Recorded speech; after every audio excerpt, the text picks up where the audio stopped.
یہ 19 مارچ کی رات تھی اور ہم سب وادی سون کی کھوبے کی جھیل کے کنارے بیٹھے شاہ صاحب کی باتوں کو انہماک سے سن رہے تھے۔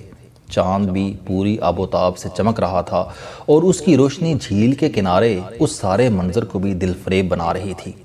ہوا میں خنکی تھی اور قریب ہی ٹی ڈی سی پی کے ریسٹورنٹ کی طرف سے بون فائر کا اہتمام بھی کیا گیا تھا۔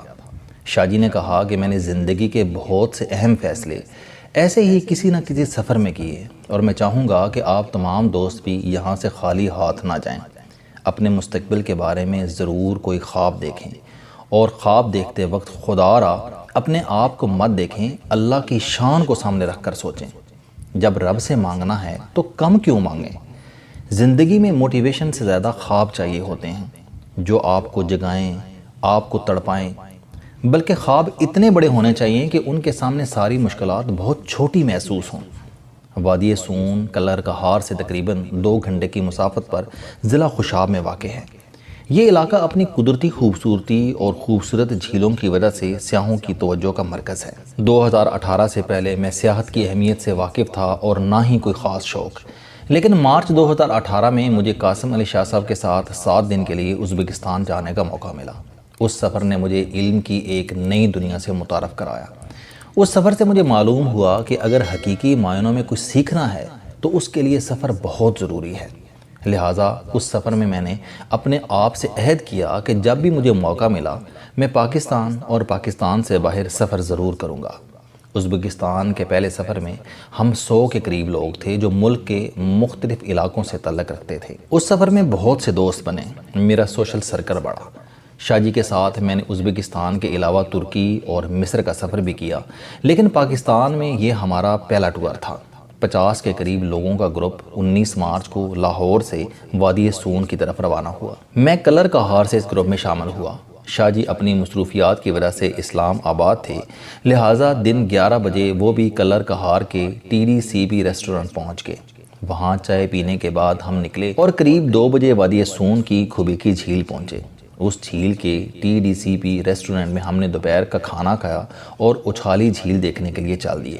بعض علاقے اپنی قدرتی خوبصورتی کی وجہ سے مشہور ہوتے ہیں اور بعض ایسی شخصیات کی وجہ سے جنہوں نے کسی بھی شعبے میں کار ہائے نمایاں سر انجام دیا ہوں۔ اللہ تعالیٰ نے اس علاقے کو ان دونوں نعمتوں سے نوازا، کیونکہ یہ وہ علاقہ ہے جس میں واصف علی واصف رحمۃ اللہ علیہ اور احمد ندیم قاسمی جیسی شخصیات پیدا ہوں۔ 2019 میں لندن میں برین آف دا ایئر کا ایوارڈ لینے والے موجودہ دور کے بہترین مصنف عارف انیس کا تعلق بھی اسی علاقے سے ہے۔ سورج غروب ہونے سے تقریباً 45 منٹ پہلے ہم اچھالی جھیل پہنچے۔ وہ منظر تو حسین تھا ہی، لیکن قاسم علی شاہ صاحب کا ساتھ اس منظر کو اور بھی خوبصورت بنا رہا تھا، کیونکہ شاہ جی کے ساتھ سفر صرف سفر نہیں ہوتا بلکہ ان سے دانش و حکمت بھری باتیں سننے کو ملتی ہیں۔ اشفاق احمد اپنی داستان گوئی کی وجہ سے مشہور تھے۔ انہوں نے کوئی بات سمجھانی ہوتی تھی تو کوئی داستان سناتے اور آخر میں وہ ایک فقرہ کہتے جو پوری داستان کا نچوڑ ہوتا۔ یہی وجہ تھی کہ ان کے گھر کے باہر داستان سرائے لکھا گیا تھا، لیکن واصف علی واصف رحمۃ اللہ علیہ کا کمال یہ تھا کہ وہ بڑی سے بڑی حکمت والی بات کو ایک فقرے میں بیان کر دیتے تھے۔ میں نے قاسم علی شاہ صاحب کی گفتگو میں یہ دونوں کمالات دیکھے۔ میں نے کالے کے زمانے میں کسی سے سنا تھا کہ 10 کتابیں پڑھنے سے بہتر ہے کہ کسی علم والے کی صحبت میں کچھ وقت گزار لیں۔ آپ کو اتنا وزڈم مل جائے گا جتنا 10 کتابوں سے نہیں ملتا۔ سچ تو یہ ہے کہ اس بات کی سمجھ مجھے شاہ جی سے ملنے کے بعد آئی، کیونکہ وہ ہمیشہ اپنی مختصر سی گفتگو میں زندگی کی وہ حقیقتیں بیان کر دیتے ہیں جس سے ہر سننے والا یہی محسوس کرتا ہے کہ یہ بات تو شاید میرے لیے ہی ہے۔ اچھالی جھیل کے کنارے جناب گلریز غوری، جو پاکستان کے نمبر 1 فوٹوگرافر ہیں، نے غروب آفتاب کے خوبصورت نظارے کو اپنے کیمرے کی آنکھ میں محفوظ کیا اور شاہ جی کے ساتھ تمام دوستوں کی یادگار تصاویر بھی بنائیں۔ اچھالی جھیل سے رات 8 بجے ہم واپس کھوبے کی جھیل پہنچے، جہاں خیموں کے قریب ہی حسیب خان اور قاسم علی شاہ صاحب کے لیکچرز کا اہتمام کیا گیا تھا، جس کا موضوع تھا لیڈرشپ۔ رات کے کھانے کے بعد وہاں کے لوکل فنکار اپنے آلات موسیقی لے کر ہمارے خیموں کے قریب بیٹھے اور ماہیے اور گانے سنانے لگے۔ آہستہ آہستہ سب دوست ان کے گرد جمع ہو گئے۔ دن کو اسی جگہ مختلف سیاحوں کی آمد و رفت کے باعث کافی شور تھا، لیکن رات کے اس پہر یہاں مکمل خاموشی تھی اور ان فنکاروں کی دل فریب آوازیں اس سناٹے میں یقیناً بہت دور تک جا رہی تھیں۔ آدھا گھنٹہ اس موسیقی سے لطف اندوز ہونے کے بعد ہم دوست سرکل میں بیٹھ کے جہاں بون فائر کا اہتمام کیا گیا تھا، وہ دوست جو ازبکستان کے سفر میں میرے ہم سفر تھے، ہم نے ازبکستان کی یادیں تازہ کیں۔ اس ٹور میں مزید کچھ باکمال دوستوں کا اضافہ ہوا جو زندگی کے مختلف شعبوں سے تعلق رکھتے ہیں۔ رات ہم نے جھیل کنارے خیموں میں گزاری۔ طلوع آفتاب سے پہلے جو ہی پرندوں کے چہچہانے کی آوازیں میرے کانوں میں پڑیں، میں خیمے سے نکل کر جھیل کے کنارے آ گیا۔ صبح کا وہ منظر بہت حسین تھا۔ آہستہ آہستہ باقی دوست بھی وہاں اکٹھے ہونا شروع ہو گئے جہاں ٹرینر علی عباس نے ہمیں مراقبہ کرانا تھا۔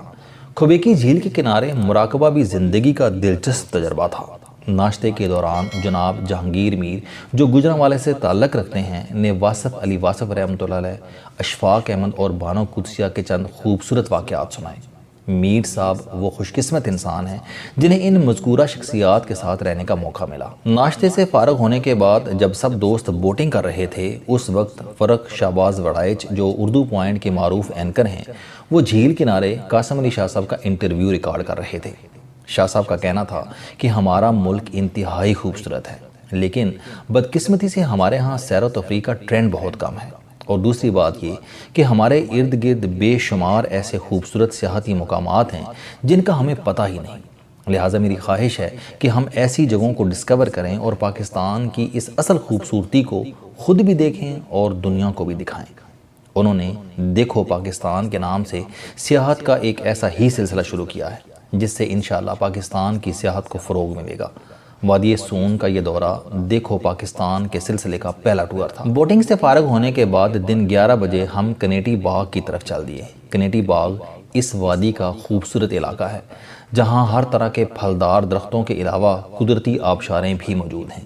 وادی سون سے ہم سب اپنے گھروں کو واپس آ گئے، لیکن وہ چاندنی رات، وہ رات گئے جھیل کے کنارے موسیقی، سرد رات میں بون فائر، صبح سویرے پرندوں کے چہچہانے کی وہ آوازیں، طلوع آفتاب کا وہ خوبصورت منظر اور قدرتی آبشاروں کا وہ بہتا پانی شاید ہم کبھی نہ بھول پائیں۔